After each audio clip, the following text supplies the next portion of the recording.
Assalamualaikum warahmatullahi wabarakatuh. Apa khabar anak-anak semua? Cikgu doakan semua berada dalam keadaan yang sihat walafiat dan ceria selalu. Baiklah, sebelum kita memulakan kelas kita pada hari ini, marilah sama-sama kita membaca doa penerang hati dan juga doa sebelum belajar. Allahumma salli ala Sayyidina Muhammad wa ala ali Sayyidina Muhammad. Bacaan doa. Bismillahirrahmanirrahim. Allahumma aftah alayna hikmataka wanshur alayna min khazaini rahmatika ya arhamar rahimin. Rabbi shrah li sadri wa yassir li amri wahlul 'uqdatam min lisani yafqahu qawli. Amin ya rabbal alamin. Video kali ini kita masih lagi dalam bab 7 iaitu tenaga dan kuasa. Okey, kita akan tengok pada 7.2 tenaga keupayaan dan tenaga kinetik.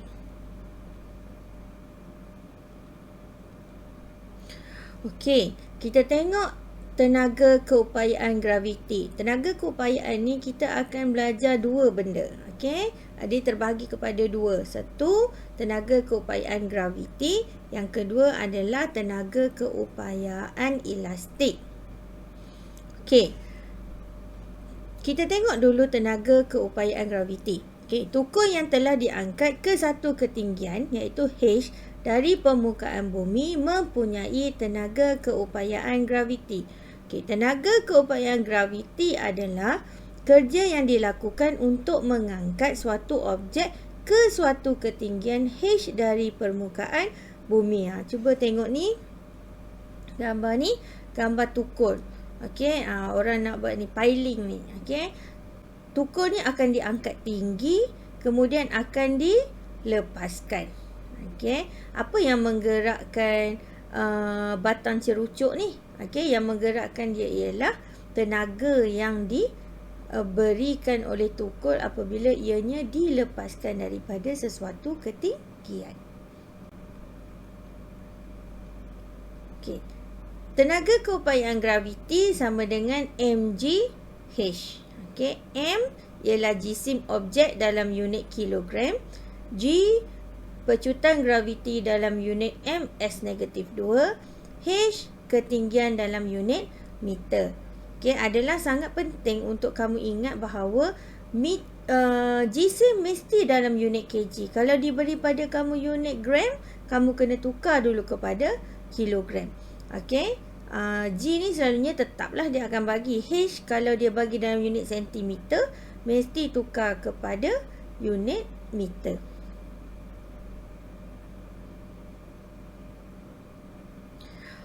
Hubungan antara kerja dengan tenaga keupayaan graviti. Okey, rajah menunjukkan objek yang berjisim M diangkat setinggi H secara menegak dari permukaan bumi. Okey, kerja yang dilakukan sama dengan daya darab sesaran pada arah daya, sama juga dengan berat darab tinggi diangkat. Okey, sama dengan M darab G darab H, mgh.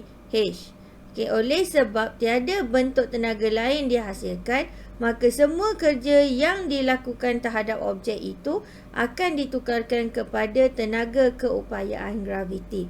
Okey, apa yang dia nak cakap kat sini ialah sebenarnya yang kita belajar kerja, yang kita kira kerja yang pada video yang sebelum ini, okey, yang kita yang W sama dengan F darab S tu sebenarnya samalah juga dengan tenaga keupayaan graviti.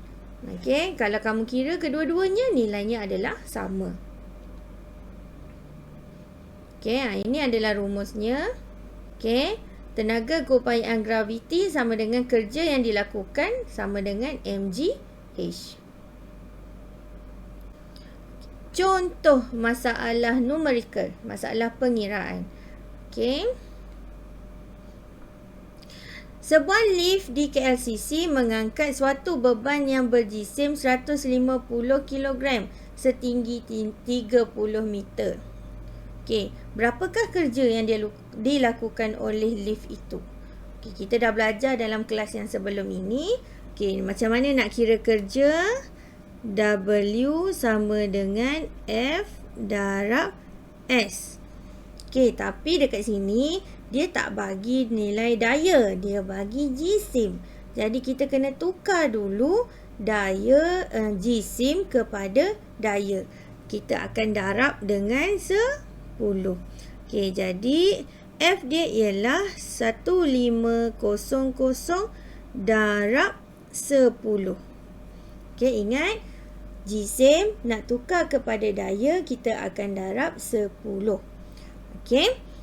Darab 30 meter. Okey. Jadi 1500 darab 30 meter. Okey, sama dengan kita akan dapat 450,000 Nm, ataupun kita tulis juga sebagai 450,000 Joule. Okey. Soalan lagi, soalan yang sama. Apa lagi yang boleh ditanya? Okey. Berapakah tenaga keupayaan graviti lift itu pada ketinggian 30 meter? Yang ni kita dah belajar tadi. Tenaga keupayaan graviti sama dengan sama dengan mgh. Tenaga keupayaan graviti sama dengan mgh. So, berapa nilai m? 1500. Berapa nilai graviti? Nilai graviti adalah 10.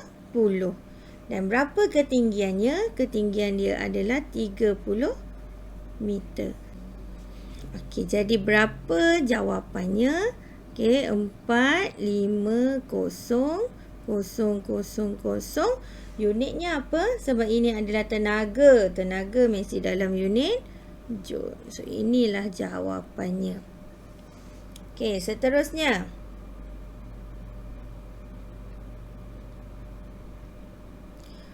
Apakah hubung kait antara kerja yang dilakukan oleh lift dengan tenaga keupayaan graviti lift? Okey, apa kaitan dia? Okey, kita tengok. Kerja, berapa nilai kerja yang kita dapat tadi? Nilai kerja yang kita dapat tadi adalah 450,000 Joule. Okey. Dan tenaga keupayaan graviti yang kita dapat juga adalah 450 Joule. Okey, jadi apa yang kita boleh hubung kait? Hubung kait yang kita boleh buat ialah kerja yang dilakukan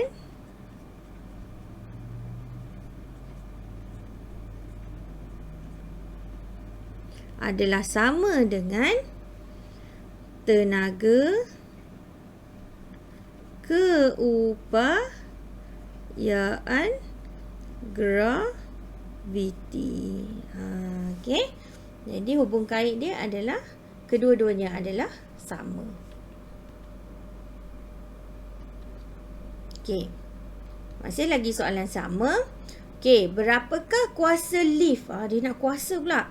Dalam unit kilowatt jika masa yang diambil untuk mengangkat suatu beban yang berjisim 1500 kg setinggi 30 meter ialah 0.5 minit. Okey, nak kira kuasa. P sama dengan W per T. P sama dengan W tadi yang kita kira adalah 4,450 Joule bahagi 0.5 minit. Ingat, minit ni mesti kena tukar pada saat. Okey, jadi bahagi dengan setengah minit sama dengan 30 saat. Okey, sama dengan 15,000 watt. Okey, tapi soalan dah cakap dalam unit kilowatt. Jadi, tukarlah pada kilowatt. Bagi tukar pada kilowatt, kena bahagi 1,000. Okey, jadi dapatlah 15 kilowatt. Selesai.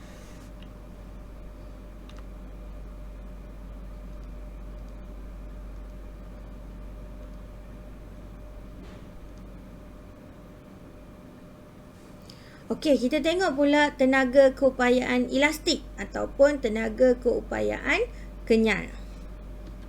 Okey, gambar menunjukkan peringkat dawai kokok stapler diisi. Okey, terdapat satu spring yang direnggangkan kemudian dilepaskan. Daya yang dihasilkan oleh spring yang merenggang ini menggerakkan dawai kokok mengikut arah daya.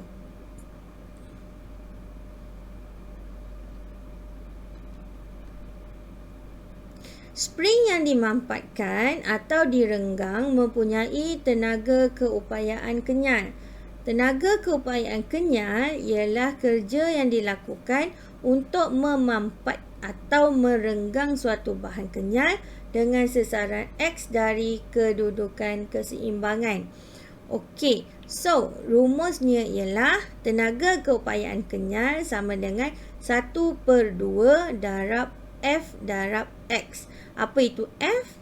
F itu semestinya daya. Okey, dalam bahagian ni kita sebut sebagai daya regangan atau daya mampatan lah. Okey, X ialah sesaran dari kedudukan seimbang dalam unit M.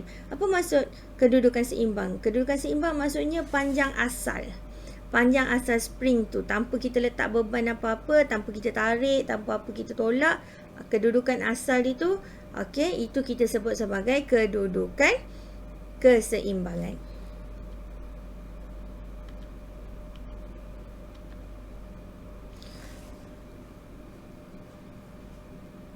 Katakan suatu spring direnggang sebanyak X meter dengan daya F Newton.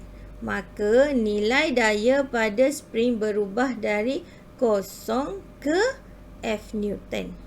Okey, untuk kes yang melibatkan spring, kerja yang dilakukan bersamaan dengan luas di bawah graf F melawan X. Okey.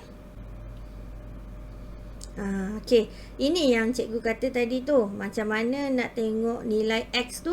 Okey, contoh ni ada spring. Spring asal ni kita tak letak apa-apa daya kat sini. Kita tak gantung apa-apa pemberat. Okey, ini dia punya ketinggian. Dia punya panjang. Okey, lepas tu bila kita letak daya kat sini, mestilah dia akan merenggang kan? Okey, berapa beza panjang dari yang dia dah regang dengan yang asal dia ni? Ini adalah nilai X. Okey, kat sini adalah ni. Dekat sini ini adalah nilai X.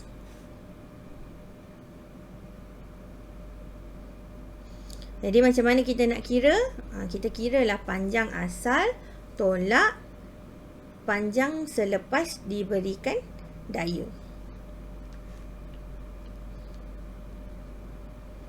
Contoh soalan.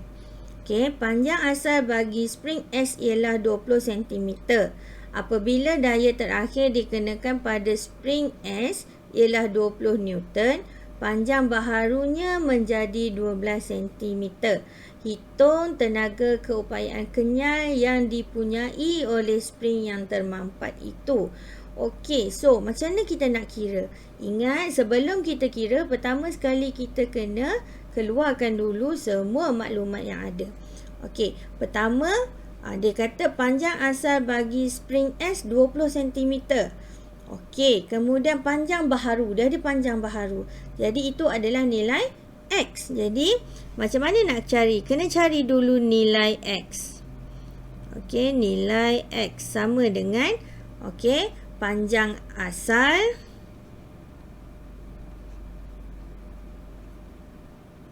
tolak panjang baharu.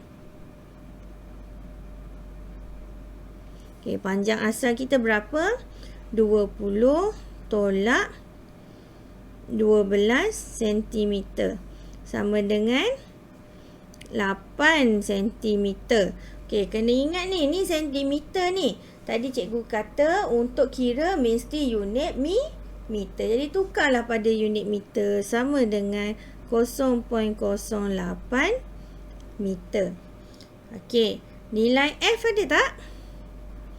Okey, nilai F ada iaitu 20 Newton. Barulah kita kira tenaga keupayaan kenyal sama dengan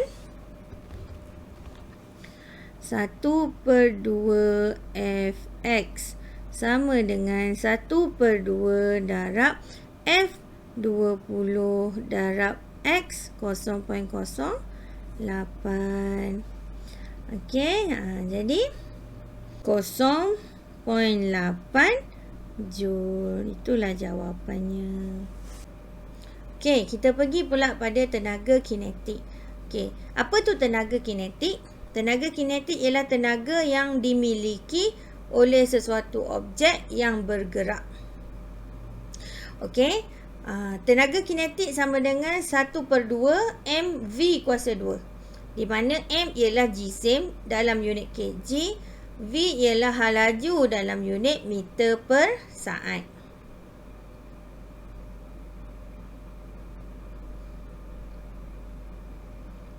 Okey, contoh. Apabila sebuah kereta api yang berjisim 500,000 kilogram bergerak dengan hal laju 360 km sejam, berapakah tenaga kinetik yang dimiliki oleh tenaga kereta api itu? Okey, so untuk nak kira, kita kena keluarkan dulu maklumat. Okey, M kita ada. M adalah 500,000 kilogram. Ini adalah M. Hal laju kita adalah 360 km per jam. Ini adalah nilai V. Tetapi dekat sini kalau kamu tengok dia punya unit bagi V adalah kilometer per jam. Jadi kita kena tukar dulu dia kepada meter per saat. Jadi macam mana nak tukar? Okey, hal laju kereta api sama dengan 360 km per jam. Okey, dia sama juga dengan sebenarnya 360 km per 1 jam. Jadi tukar dulu. Kita nak meter per saat ni. Kita nak tukar pada meter per saat. Jadi tukarlah kedua-duanya. 360 km sama dengan berapa meter? Okey, bersamaan dengan 360 kilo ni 30. Okey, bahagi 1 jam berapa saat? 1 jam bersamaan dengan 3,600 saat. Okey, jadi sama dengan, okey kita potong.